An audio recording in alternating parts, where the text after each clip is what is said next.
பலமுறை தேசிய விருது வாங்கிய நம்ம தமிழ் இயக்குனர்கள் யாரெல்லாம் தெரியுமா? இன்னைக்கு வரைக்குமே பாலச்சந்தரோட சாதனையை முறியடிக்கவே முடியல.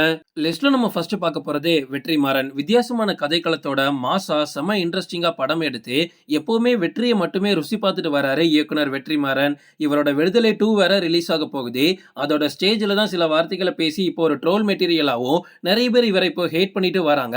இருந்தாலுமே வெற்றிமாறனோட படங்களுக்கு இருக்கக்கூடிய மவுஸ் என்னைக்குமே குறையாது. இயக்குனர் வெற்றிமாறன் இயக்கத்துல தனுஷ் நடிப்புல வெளியான ஆடுகளம், அசுரன் மற்றும் விசாரணை படங்களுக்காக 3 நேஷனல் அவார்டு வெற்றிமாறன் வாங்கியிருக்காரு. இனிமே விடுதலை 2 வேற ரிலீஸ் ஆக போகுது. பார்க்கலாம் அதுக்கும் வாங்குறாரான்னு. லிஸ்ட்ல நம்ம அடுத்து பார்க்க போறது பார்த்திபன். சினிமாவுல புதிய முயற்சிகளை மேற்கொண்டு வரக்கூடிய ஒரு டைரக்டர் அப்படின்னா பார்த்திபனை சொல்லலாம். சிங்கிள் ஷாட்ல இரவி நிழல் அப்படின்ற ஒரு படத்தை டைரக்ட் பண்ணாரு. இந்த மாதிரி அவருக்கு நிறைய பண்ணணும் அப்படின்லாம் ஆசை இருக்கான். பார்த்திபன் இயக்கத்துல வெளியான புதிய பாதை மற்றும் ஹவுஸ்ஃபுல் மாதிரியான படங்கள் சிறந்த மாநில மொழி திரைப்படத்துக்கான தேசிய விருது வாங்கியிருக்கு. லிஸ்ட்ல நம்ம அடுத்து பார்க்க போறது மணிரத்னம். காலத்தால அழியாத படங்களை இவர் நம்ம தமிழ் சினிமாவுக்கு கொடுத்திருக்காரு அப்படின்னே சொல்லலாம். ஆரம்பத்துல இருந்து இப்போ வரைக்குமே இவர் எடுக்கக்கூடிய படங்களை எல்லா ஆடியன்ஸுமே பார்த்து ரசிக்க முடியும். இவரோட கனவு படமான பொன்னியின் செல்வனையுமே சக்சஸ்ஃபுல்லா எடுத்து முடிச்சாரு. இவரோட டைரக்ஷன்ல வெளியான மௌனராகம், அஞ்சலி, கன்னத்தில் முத்தமிட்டால் இந்த 3 படங்களுக்குமே மணிரத்னம்க்கு தேசிய விருது கிடைச்சிருக்கு. இதை தொடர்ந்து ரோஜா, பாம்பே மாதிரியான படங்களுக்கு ஒருமைப்பாட்டு பற்றிய சிறந்த திரைப்படத்திற்கான நர்கிஸ் தத் விருதும் கொடுத்திருக்காங்க.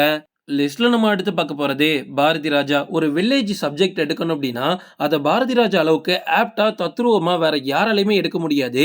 அந்த அளவுக்கு கிராமத்திலேயே ஊறி வளர்ந்தவர் பாரதி ராஜான்னு சொல்லலாம். ஒரு வாட்டி 2 வாட்டி கிடையாது, 6 வாட்டி பாரதி ராஜாக்கு நேஷனல் அவார்டு கொடுத்திருக்காங்க. சீதா கொக்கா சிலுக்கா அப்படின்ற ஒரு தெலுங்கு படத்துக்கு கூட இவருக்கு நேஷனல் அவார்டு கிடைச்சிருக்குன்னா பாருங்களேன். அதுக்கப்புறமா முதல் மரியாதை, வேதம் புதிது, கருத்தம்மா, அந்தி மந்தாரை, கடல் பூக்கள் இந்த மாதிரி படங்களுக்கும் பாரதி ராஜாக்கு தேசிய விருது கொடுத்திருக்காங்க. லிஸ்ட்ல நம்ம அடுத்து பார்க்க போறது பாலச்சந்தர். தமிழ் சினிமாவில் பல உச்ச நட்சத்திரங்களை அறிமுகப்படுத்தியவரே இவர் தான் அப்படின்னு சொல்லலாம்.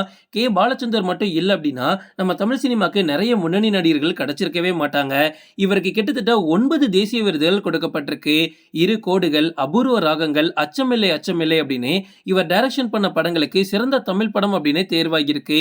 தனீர் தனீர், ருத்ரவினை, ஒரு வீடு இரு வாசல் ஆகிய படங்கள் இவர் டைரக்ட் பண்ணதுக்காகவும் ரோஜா அப்படின்ற படத்தை ப்ரொடியூஸ் பண்ணதுக்காகவும் இவருக்கு தேசிய விருது கொடுக்கப்பட்டிருக்கு. அது மட்டும் இல்ல, உயரிய விருதான தாதா சாஹேப் பால்கே விருது கொடுத்து பாலச்சந்தர் அவர்களை கௌரவிச்சிருக்காங்க. ஓகே ஃப்ரெண்ட்ஸ், இதோட நான் இந்த வீடியோ முடிச்சுக்கிறேன். இன்னொரு இன்ட்ரெஸ்டிங்கான வீடியோல நம்ம சந்திக்கலாம். Stay tuned.